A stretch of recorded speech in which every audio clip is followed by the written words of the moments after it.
This is the High-Stakes Lowdown, a RotoViz podcast brought to you by the Fantasy Football Players Championship. I'm Eric Balkman from the High-Stakes Fantasy Football Hour and the FFPC. You can follow me on Twitter at Eric Balkman and the FFPC on Twitter at FFPC. Before we get into the show, I want to remind everyone that you can get a listeners-only 10% discount to RotoViz by using the code RVRadio2022. That's RVRADIO2022. Your subscription gives you unlimited access to all of the RotoViz content and tools, and it supports the podcast channel. Now, without further ado, here's the latest edition of the RotoViz High-Stakes Lowdown.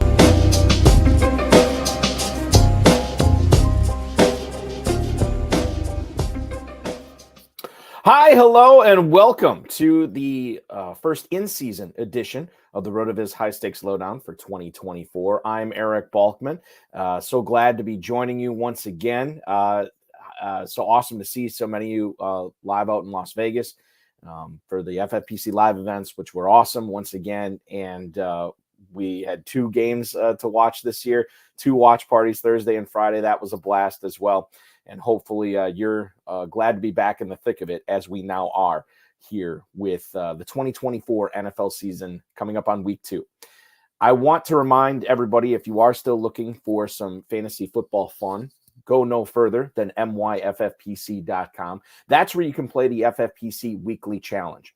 We have entry levels at $35 and $200, slim formats as well as classic formats, and you can win up to $2,500 now when you join the weekly challenge at myffpc.com. And of course, remember to like this video, subscribe to the channel, comment on the video, share it with your friends and enemies, and get notified each and every time we go live. Tonight, this week, I'm joined by a player who has already been to the mountaintop in the FFPC. He is the grand prize winner of the $250,000 purse in the 2016 Football Guys Players Championship. He's also tallied 31 league championships along the way as we head in to the 2024 season. He's on a hunt for a pair of $1 million grand prizes in both the FFPC main event and the FantasyPros Championship. Please welcome onto the show, Mr. Mike Kuzma. Mike, what's up, man? How are you?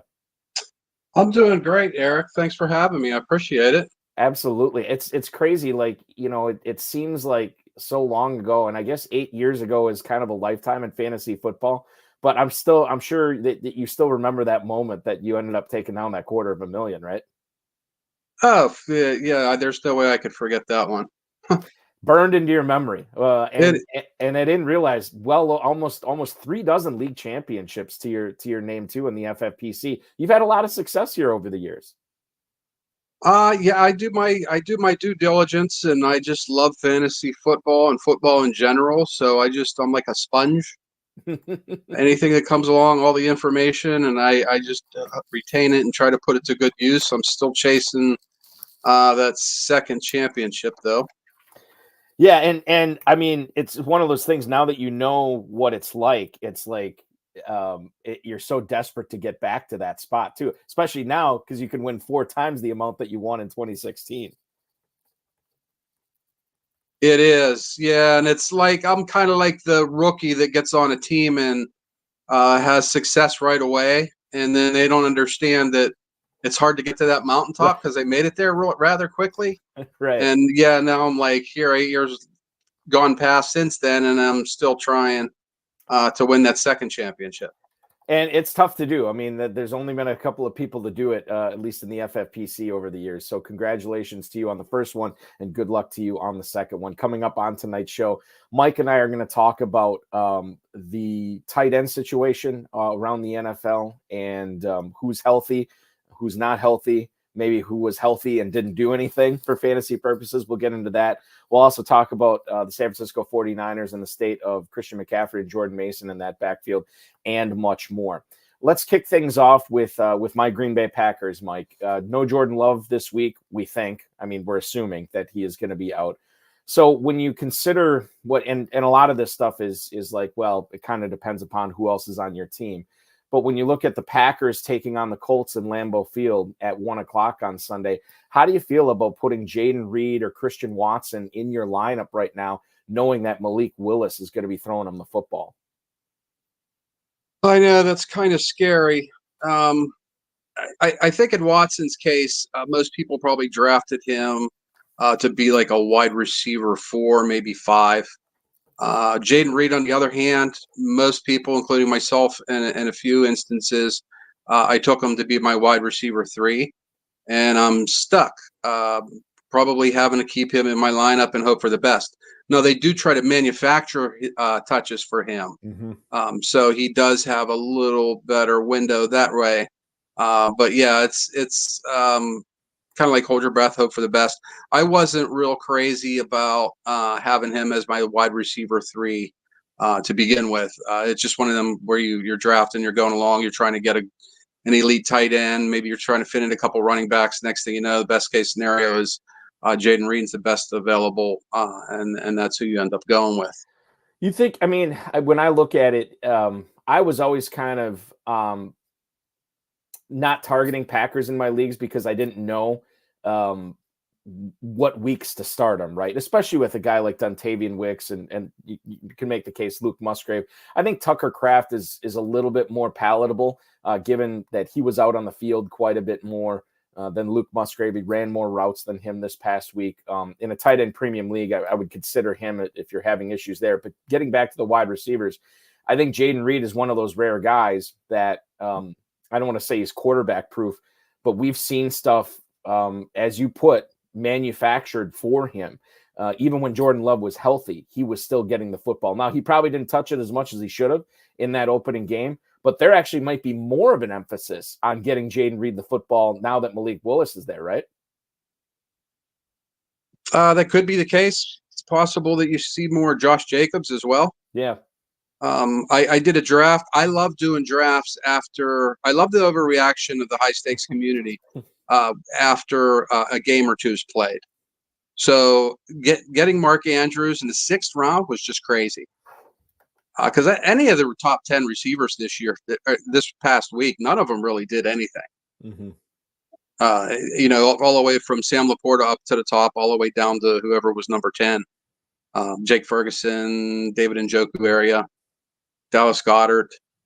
Nobody really popped off. I mean, Isaiah Likely popped off. Yeah, he went nuts, but he wasn't a top 10 pick, I don't think, on anybody's board up until, the couple drafts that were done after they played. What about talking about that Andrews Likely situation? It sounds, and again, I'm not trying to put words in your mouth, it sounds like you think that the ship is going to be righted, that Andrews is still going to be the guy over Likely, right? I think so. I think Likely's going to have a larger impact than I gave him credit for. But I think Kansas City did an excellent job of scheming Mark Andrews out of the game plan. So they got a talented enough defense and a good enough schematic scheme from the coaching standpoint that they could take another team's best player away from them. So, and I think that's what you've seen. And I think you've seen Lamar Jackson and company react accordingly and gave us, lo and behold, like Isaiah Likely looked phenomenal. What about, and I mean, would you consider starting Likely this? I mean, I think about David Njoku, who's hurt. I think about Jake Ferguson, who's hurt. I mean, would you consider starting Isaiah Likely this week? I would. I actually do have a league where I am starting Evan Ingram, Mark Andrews, and Isaiah Likely. Wow. I'm flexing 2 tight ends and starting another tight end.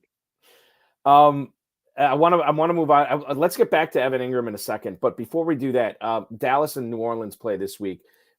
Dak Prescott, the newly minted $240 million man, highest paid player in NFL history now, who is going to be not only throwing the ball to CeeDee Lamb, who got paid as well, but he's going to be throwing the ball to Brandon Cooks this week. When you look at Brandon Cooks and what he could do in a total featuring 45.5 points with the Cowboys as 6.5-point favorites, do you feel pretty comfy about flexing Brandon Cooks out, or is he more of a guy that if you have to, you plug him in? What do you think he's going to do against New Orleans? I loved Brandon Cooks. I started doing drafts back in February, and I loved him from the winter through the spring and the summer to the end of the season. I thought he was a great value. I think Dallas really wanted to, I forget the guy's name. He was just there last year, and then he just retired. Michael Gallup.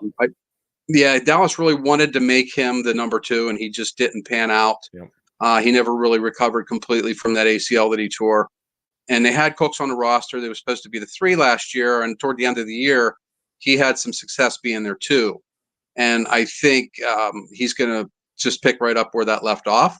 And I mean, his ADP was very variable across the summer. There was times I'd get him, I'd have to take him in the 10th, or he'd go in the 10th, and other times I seen him drop and I would snag him in the 16th. So that's a large disparity, 6 rounds. But I love him. I think he's a great start regardless. But if Ferguson's out, then yeah, he's pushing borderline wide receiver 3 for sure territory for this week. Yeah, Cooks last week, 4 for 40 against the Browns. Dak Prescott only threw 1 touchdown, and it was to Cooks. CeeDee Lamb saw 10 targets. Cooks saw 7. And if Ferguson is out this week, we could see Cooks being a nice little flex play for anybody playing in the FFPC or the Fantasy Pros Championship, like Mike Kuzma. Mike, you already said that you're starting Evan Engram this week in a league with, was it Mark Andrews, Evan Engram, and who was the other tight end you said? Isaiah Likely. Likely, that's right. Yeah, exactly. Now, Engram this past week, it was not great for him. He ends up seeing 4 targets. He only catches 1 of them for 5 yards. But they now host the Cleveland Browns in week 2, who we thought had a pretty good defense. They got lit up by Dallas this past week. How do you feel about starting Engram this week? Are you still pretty comfortable that he's going to be the man against the Browns? I do. I loved Ingram. He was another one. If I was planting a flag this year in drafts and I wanted a high-end tight end, he was actually the number 1 tight end last year in tight end premium. It was not Sam Laporta, because by virtue of his 114 receptions going times 1.5, that put him at 291 points as opposed to Laporta's 282. And the fact that I was getting him back in February in the 5th round, and then even toward the end here in FFPC leagues, he was going end of the 3rd, beginning of the 4th. I was taking him anytime I could grab him instead of having to take Laporta at that turn. And then I'm getting, consequently, like Saquon Barkley, Jonathan Taylor was there. Maybe you'd get a Jahmyr Gibbs that would drop, Marvin Harrison Jr. If you were on that end when you were making that turn. And then, like I said, come back at the end of the 3rd, beginning of the 4th, and grab Ingram. And I think that is always kind of lost. I mean, doing pre-draft shows, I would talk about that with players. Like, I had to rub my eyes a little bit and look too, like, really, he had that many catches last year, but he did, and he stayed healthy all season too. So Engram, any of these big tight ends, the elite tight ends that did not put up big numbers in the first week, I'm not really necessarily concerned about any of them right now. 1 game is kind of an anomaly. 2 games, okay, we could talk about it. 3 games, okay, now we're on to a trend. But we'll see what happens there. I'm with you. I think Engram bounces back, and I think he bounces back in a big way this week. In week 1, the Falcons ended up hosting the Steelers, who won in Atlanta. And part of the reason why they won, Mike, was George Pickens. 6 catches for 85 yards on 7 targets. And this is with Justin Fields, too.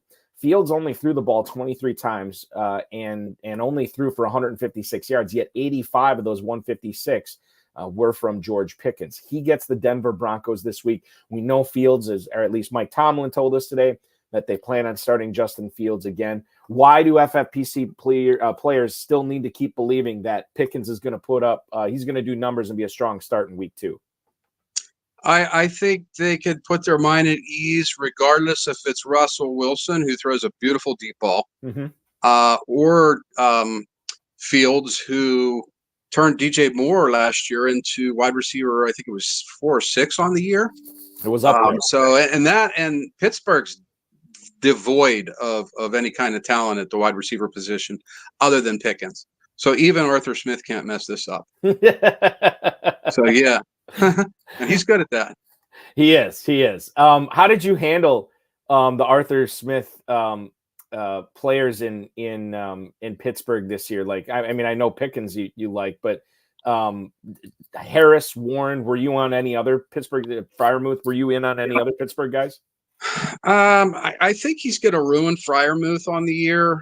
Unfortunately, he's a decent tight end. He's a bit on the slow side. I know he just got to do a decent new contract, but that other guy that they drafted last year, and his name's escaping me.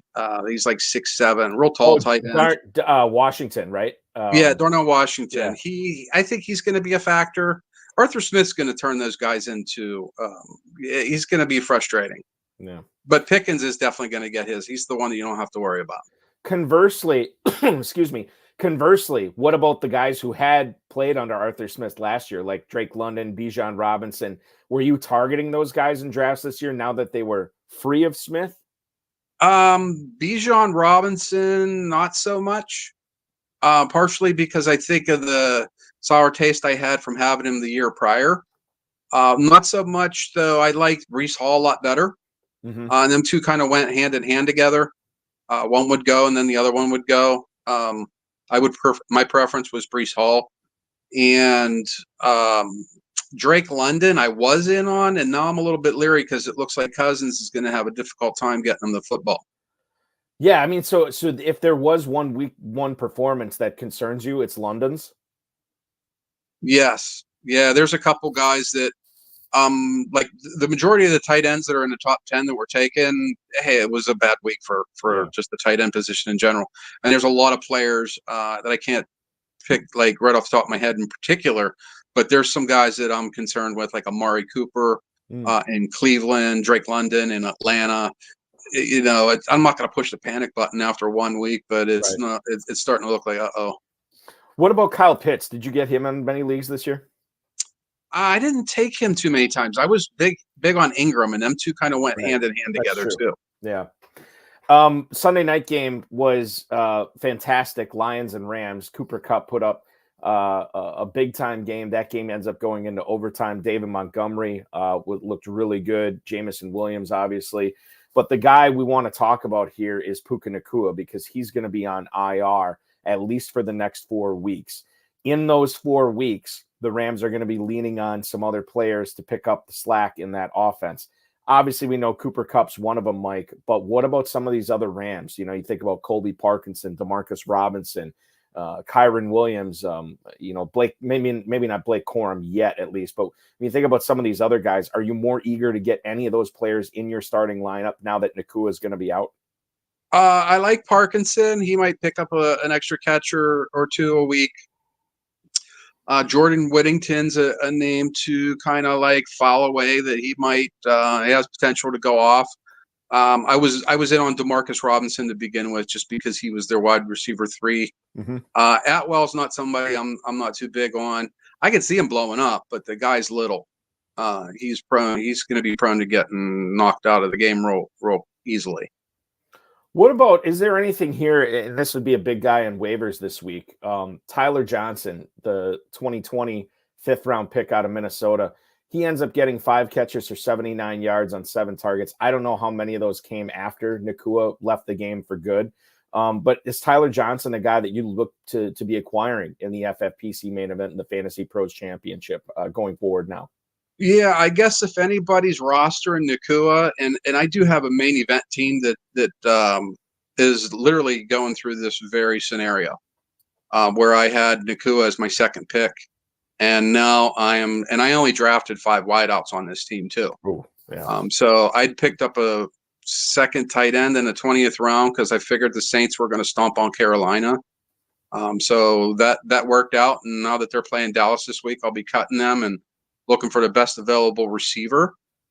And generally in an FFPC league, you got some very, very sophisticated drafters, and they leave the cupboard fairly bare after you go through 20 rounds of 12 people.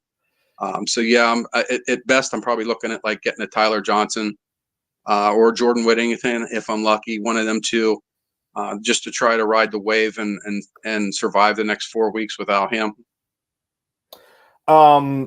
What do we make about Blake Corum's non-usage in the first game? Is it just a matter of he's a rookie, it's going to take time? Yeah, I think that's all that is. It's just Okay. a rookie. It's just going to take a little bit of time. That's a scenario I shied away from most throughout basic. I did 67 drafts. So I have quite a few teams, and I think I have not Blake Corum, but Kyron Williams twice. Oh, okay. He wasn't a share that I was looking to acquire. There was just other players in that range where he would go that I was more comfortable with. Speaking of waiver wire wide receivers, I want to talk about this Jets-Niners game from last night with you. Allen Lazard, 6 catches, 89 yards, and 2 touchdowns on 9 targets. Now, the 9 targets were 2 fewer than what Garrett Wilson got. Is Lazard a thing again? I mean, do we need to be picking him up just to see what happens? Because we know that he and Rodgers had a connection in Green Bay. Yeah, but they're like hit and miss. You never know what week that's going to happen. Tyler Conklin's going to do the same thing. Mm-hmm. He put up a donut, and then 2 or 3 weeks from now, you're going to see Rodgers standing on the field like he did with I forget that other tight end that he had at the time, but he's sitting there counting 1, 2, 3, 4. The guy scored 4 touchdowns, and then Conklin's going to do that. And then the next week he's going to be 2 for 14 yards again. Right. Okay, so Lazard not worth a pickup in a managed league then, right? Because you won't know when to start him. I don't think, because Mike Williams should become a thing. Right. Him coming back and being active, and the biggest surprise I got the entire season leading up to the beginning of the year that I didn't see coming was Elijah Mitchell going on IR for the year, and Jordan Mason all of a sudden becoming the backup to Christian McCaffrey. And that first week leading up to waivers, the insane amounts that I've seen people buying Jordan Mason for, when you get $1,000 fab budget and people spending $750 of their fab budget, that's insane to get Jordan Mason. I still think it's insane, even though he's the starting running back for the San Francisco 49ers, at least for 1 week. But that was something I didn't see coming. That was a surprise the other night, and it was just like, okay, I got to go through 67 rosters and see how I can rectify this, because I know I have Christian McCaffrey 10 times, and most likely in most scenarios, I am not going to be able to do anything about it. Mm-hmm. And one instance I had Mike Williams. I'm like, oh yeah, I had McCaffrey in the flex spot. I took him out, put Mike Williams in, and Mike Williams got me the same result as Christian McCaffrey did for not playing. Right, exactly. A couple times I put in that Garendo. I don't think he did anything either. One draft I had Mason, so that worked out. And it did, and he was awesome. He only caught one ball, but when you consider 140 plus yards or whatever it was against the Jets defense, that's something we could sit up and take notice on. A guy who carried the ball almost 30 times that game. Now he gets what should be a plus matchup. Niners go to Minnesota, but they're 6-point favorites. This could be another game where they are utilizing Mason to grind the clock, pile up yardage. I think and this is a 1 p.m. game, so we'll know McCaffrey's status at 10:30 a.m. on Sunday. But if McCaffrey's out again, and it sounds like he's iffy for week 2, Mason, you got to find a way to get him in your lineup, right? For sure. If I have, regardless if I have McCaffrey, as long as Mason's the number 1 running back for the San Francisco 49ers, I don't care who the opponent is. I'm playing it. Right. I'm figuring out a way to get him in my lineup. That offense, I want a share of. Speaking of that offense, Brandon Ayuk, Monday night against the Jets, he sees 5 targets. He only catches 2 of them. There's a couple other catchable balls that he let go through his fingers. 2 for 28 on the night. And again, it's a pretty good matchup here. But I think you could make the case, like, when you consider some of the other receivers that you might have on your team, in addition to Ayuk, and remember in the FFPC, you only have to start 2 receivers. So, I mean, if you have Michael Pittman and Rashee Rice, or, Cooper Kupp and maybe, Malik Neighbors or something like that, I mean, you could actually consider benching Brandon Ayuk this week. Is that getting too cute, Mike, to sit him on the bench? Because you have to, I know you said that you only have to start 2 receivers, but you also have to start 2 flex players. Mm-hmm. So that right there, to me, anytime, and I drafted quite a bit of shares of Brandon Ayuk, and when I took him, I would get him in the 4th round. And anybody I'm drafting in the 4th round, I feel almost compelled that I got to put him in my lineup and hope for the best. Because sooner or later, you drafted him there for a reason, and he should turn things around. It's just that he literally didn't do anything all summer long, holding out for his big paycheck, which he got, and it worked out for him. But it's rust there, so that's for sure. No practice time with his quarterback or his team, and any new plays that they have. So he'll come around.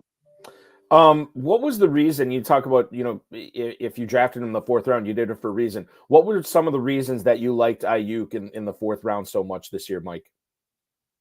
I thought he was outstanding value in that round. I mean, where the caliber of receiver that he is, I like Deebo Samuel, but the guy's reckless, and he gets hurt quite often because he's reckless. I mean, he's one of the best yak producers in football, period. Probably almost you could put him in any era that way, as producing yards after the catch. But Ayuk, he burns man coverage, he burns zone. He's like runs precision routes, good hands. To get somebody of that caliber on an offense like that in the 4th round's a steal. I totally get where you're coming from on that. Excuse me. I want to go to the chat room right now, Mike, on YouTube, because Permar99 has a question, and I think it's one we should be discussing, because the Dolphins play football on Thursday night this week. For the 2nd straight day, Devon Achane and Raheem Mostert did not practice. Achane was an ankle injury. Mostert is a chest injury. David Furones, the Dolphins beat reporter, was told by Jalen Wright, who's the rookie there, that he still expects both Mostert and Achane to play.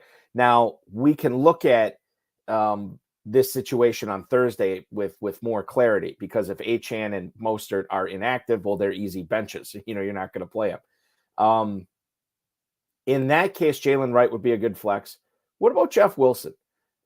Is Jeff Wilson a guy that you would look at picking up and starting Thursday night against the Bills? Again, if both Achane and Mostert are out in this scenario, would we look at Jeff Wilson, who did have 5 carries for 26 yards against the Jaguars? He led the Dolphins in rushing that game. So I think that it is something we should consider here too. Jeff Wilson, obviously, if Achane and Mostert are still not practicing tomorrow, he's a pickup, but is he a start on Thursday? I would look at Wilson, but it would depend on who I had on my roster. Mm-hmm. So if I had, I don't know, James Conner was there, and maybe I drafted Derrick Henry, and that would be the route I would go. I don't know what level I'd have to get to before I'd feel comfortable. Maybe after this, I didn't see rankings come out either this week, but I'd say maybe after running back 22, 20-ish range, I'd start considering Wilson, because he should put up some numbers if indeed Mostert and Achane aren't playing. He should be able to do something. And thank goodness it's the Thursday game, so we'll you'll have your entire weaponry at your disposal on your roster. Exactly. If these guys don't play, so that's good to know. The Chargers in Los Angeles this past weekend, they hosted the Las Vegas Raiders, and in that game they ended up coming away with a 12-point victory. J.K. Dobbins had 1 fewer carry than Gus Edwards, but he had more than 100 yards more, including a 61-yard run in that game. They get Carolina this weekend, and this is a plus matchup for the Chargers, obviously, as the Panthers still look all out of sorts. Chargers come into this game 6.5-point favorites. Now, the total is only 39, but when you look at what Dobbins and Edwards did, especially what Dobbins did against the Raiders this past week, and Dobbins, you have to look at starting him. What about Gus Edwards as a flex?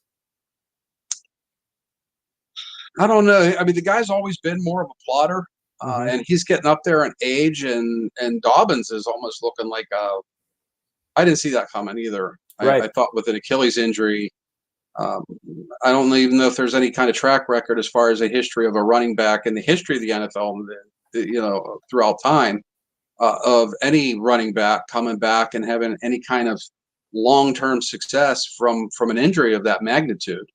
But then again, I believe Cam Akers he was a healthy scratch this past week. But from what I heard, he was the best looking running back, at least during the preseason in the summer for the Houston Texans. So he's another name you might hear something of eventually down the road here, depending on Dameon Pierce's. I think.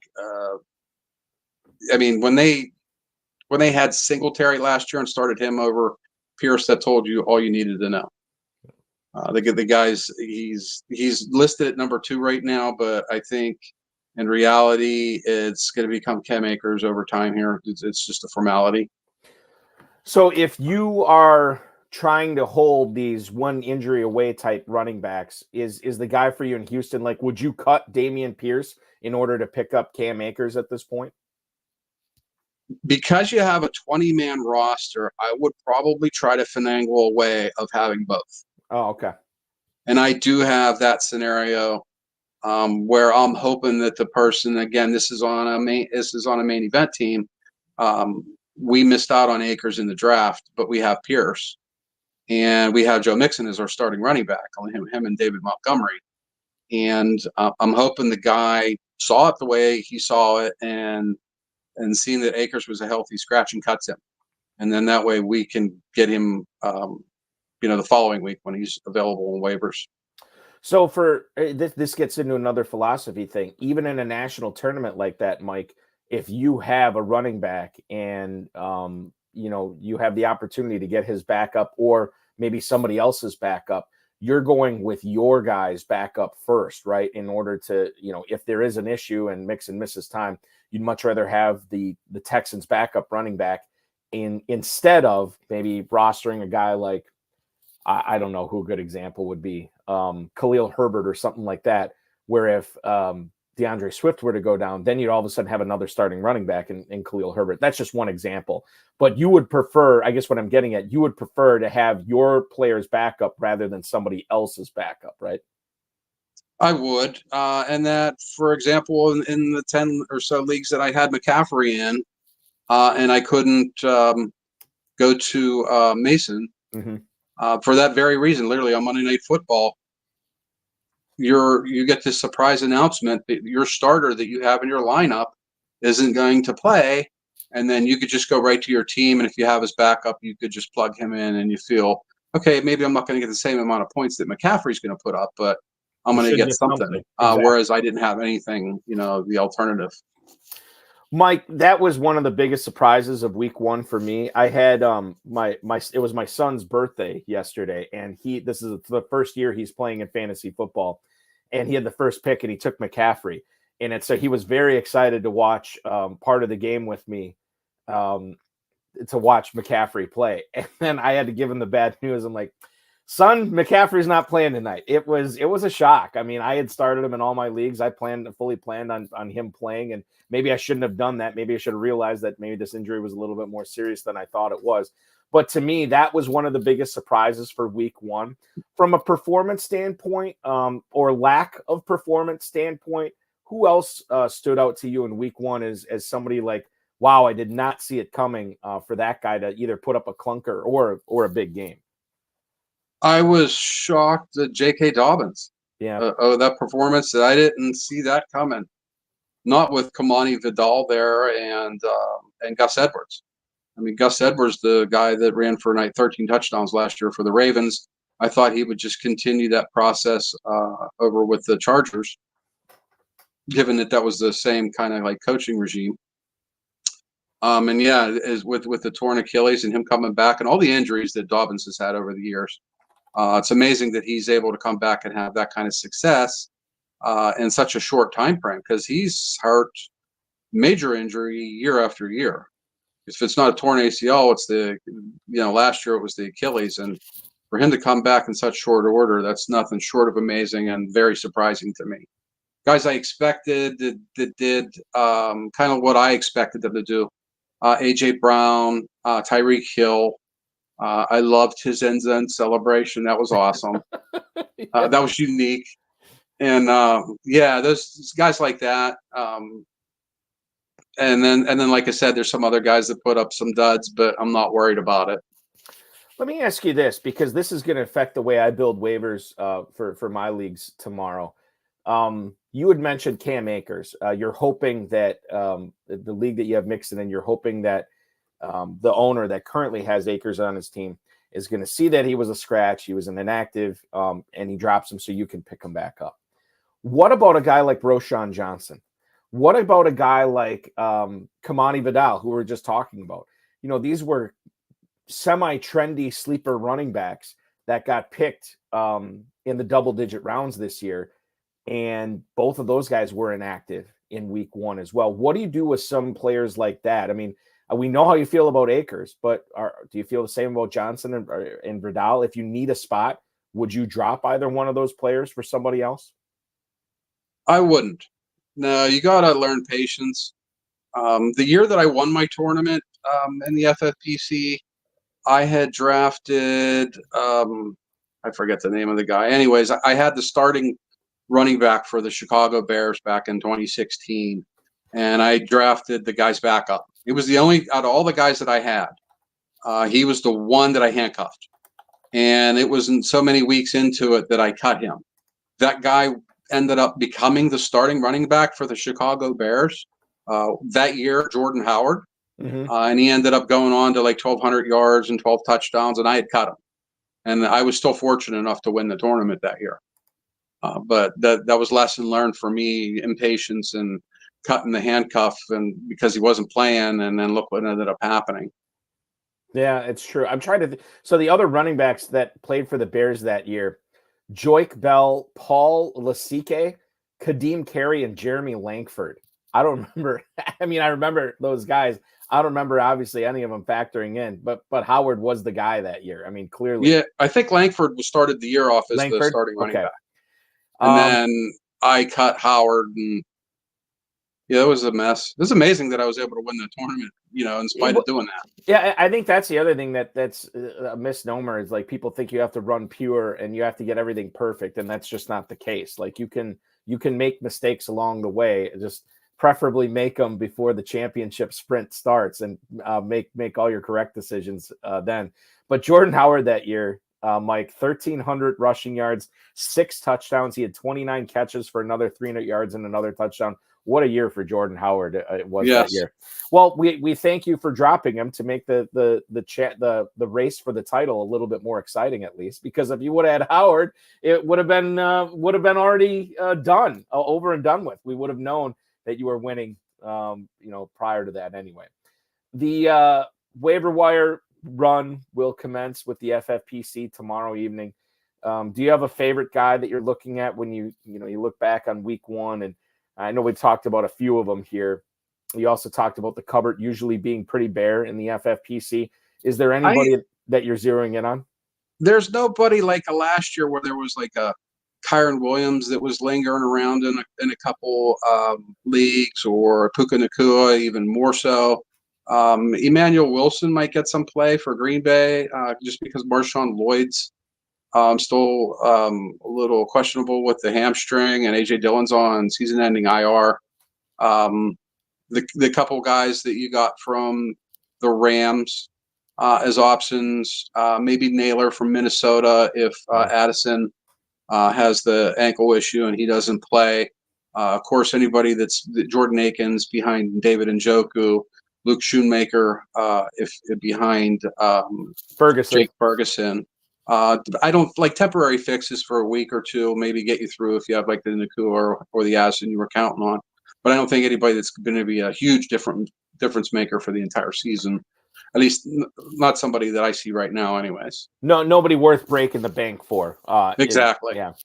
I'll put up Bill Hollywood's comment again, too, because we just touched on it with Emmanuel Wilson. Josh Jacobs had 16 carries. Wilson had 4 in that game. Wilson averaged 11.5 yards a carry. He had a long of 18 in that game. And I think if Wilson's out there in your league, you got to find a way to get him on the team. We're not hearing here in Northeast Wisconsin much about Marshawn Lloyd, I don't know if he's ready to go this week. And this week is going to be crucial because, as we pointed out at the top of the show, Mike, Green Bay is probably going to lean on the running game a lot more than they did last week because they want to protect the quarterback. They want to hide the quarterback in Willis. You want to accentuate his strengths. You want to hide his weaknesses. And a good way to do that is doing an offensive game plan that includes a lot of Jacobs and a lot of Wilson. Again, not a player I'd be looking to start this week, but to your point, Mike, got to find a way to get that guy on your roster in Emmanuel Wilson. Sure. I think that is a good place to stop for tonight, Mike. This was so much fun catching up with you. I loved hearing about how you built your teams this year, and thanks for giving us some insight on the waiver wire and what you're doing with your starting lineups this week as well.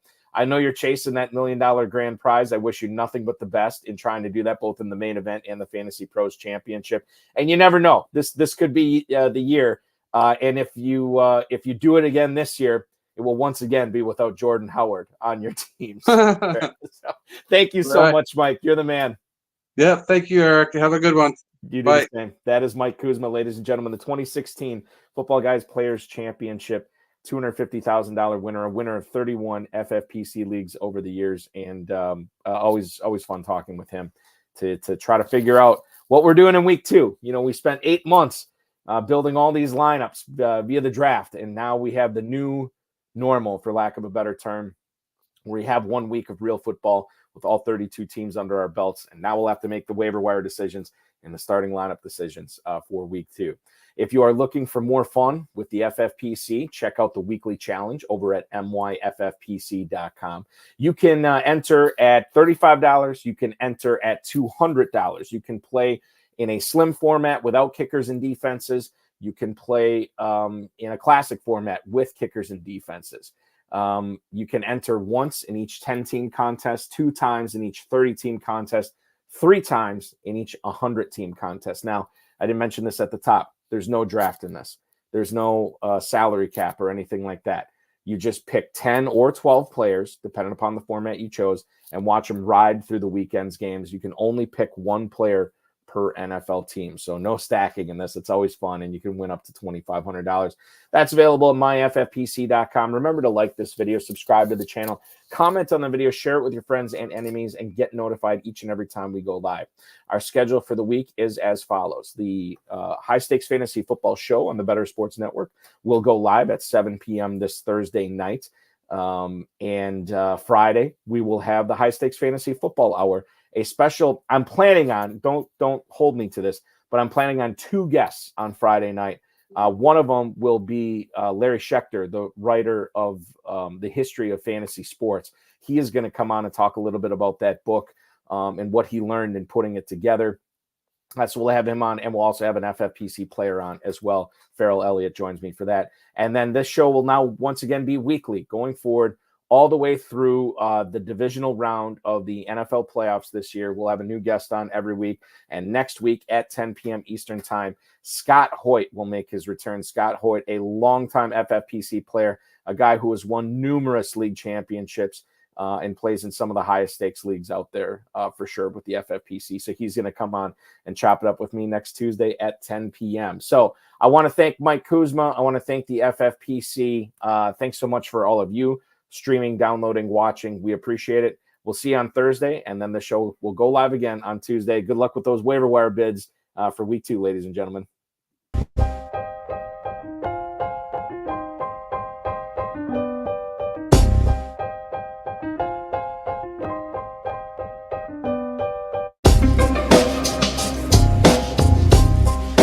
Thank you for listening to the High Stakes Lowdown, a RotoViz podcast brought to you by the Fantasy Football Players Championship.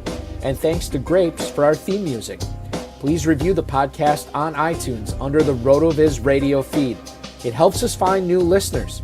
Contact us via email, rotovizradio@gmail.com. We'd love to hear what you think, and follow us on Twitter at RotoVizRadio. And remember, you can always support the show by subscribing to RotoViz at a 10% discount through the NFL podcast homepage, rotoviz.com/podcast.